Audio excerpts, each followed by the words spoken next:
Hi, we're coming to you from France. We have just been on a week-long cave diving course with Casper, and right now we finished the course and we did a nice dive this morning in one of the caves around here, and we decided to go and check out a cave we had heard of. Came here, decided, well, it's a bit too narrow for the equipment we have with us today, so we just enjoy the scenery and maybe have Casper explain what it all is about, how it starts, and how you can maybe join yourself. So Casper, if someone wants to become a cave diver, what do they start with?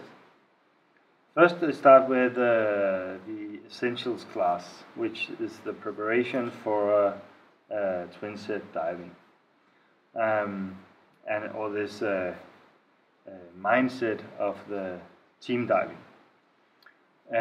For the cave program, we start with the overhead protocols, which is a 3-day full class normally conducted in our local environment.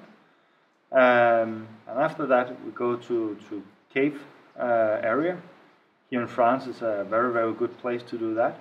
And we have here 5 days of cave training. Here we start with going inside the cave and do some small drills, and then we build up the team diving, the cave experience, the small failures, and build them up to some bigger and bigger, and to prepare the divers for cave diving. Yeah.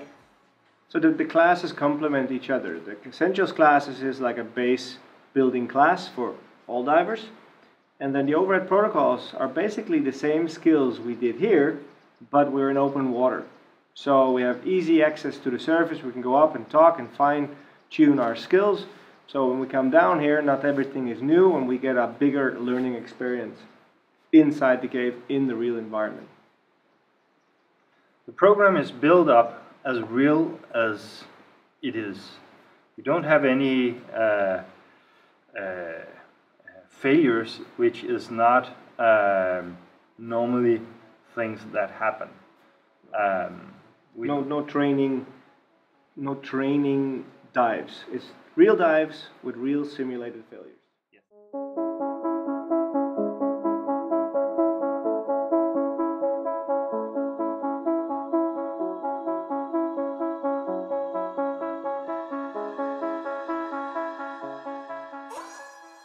As many of you know, the DIR philosophy was born in caves, and when UTD started to build their educational program, they went from the back to the front, if you like. They went with an end goal in mind, as we say.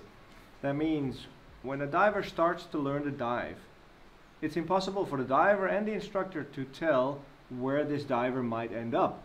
He might end up in caves like this or not, but if the base is the same, you can ensure and guarantee that diver that no matter where he'll end up as a diver, he'll never learn something he won't have to learn over or learn something different. It's just a building block principle that you can build on top of. And as soon as that diver decides, now I'm ready, I'm finished with building, fine, you got a solid diver.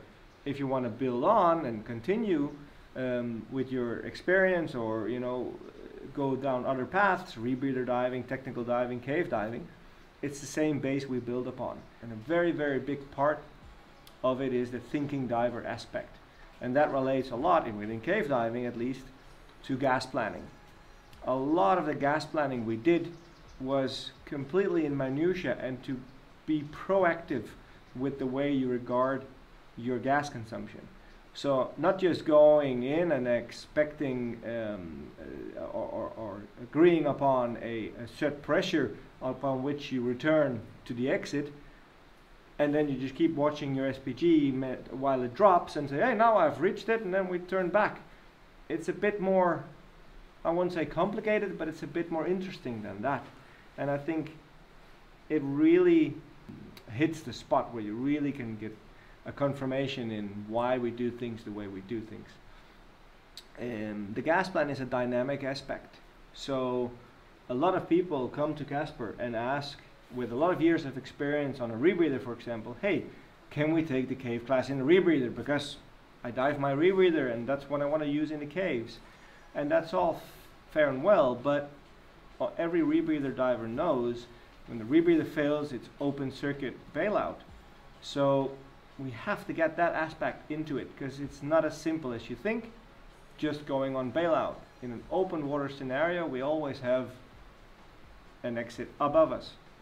In a cave scenario, we don't. And it can be a lot more complicated when it comes to gas planning than you might initially think. The thing is that if you have a rebreather failure, you're not able to get out quicker than you can do in open water. You have all the way out, and we have a lot of aspects. It's when we swim, it's one speed, but in zero vis it's another speed, and we use more gas and all that stuff. So yeah, it's a big part of the cave class to know the gas management. Yeah, it really confirms that your instruments become something that can verify what you already know. Yes. So everything apart from the time that takes on, you can even guess the time or calculate the time by gas consumption and vice versa. You know your average depth, you know how much you're swimming in, and then you know your pace at which you're swimming. Then you see an arrow with a number, and then you can say, okay, I should have used X minutes, and I should have used X amount gas. And then you can look at your bottom timer and say, yes, I'm within the mark, or wow, the flow is a bit harder, we're not on pace. And then confirming your gas, I should have about used this, and look, yes, that matches up. And it's all these things that makes you more proactive, and it gives you such a big advantage when it comes to situational awareness and enjoying more of the dive. But what I liked especially about the class was the heavy focus on gas planning and navigation skills, and that in this case Casper talks about he actually dives the dives that he's talking about and that he's teaching, you know, and he has a lot of all the small practical tips and tricks there, like that's really good on the course. So yeah, we dive the way we teach and we train the way we dive. Exactly.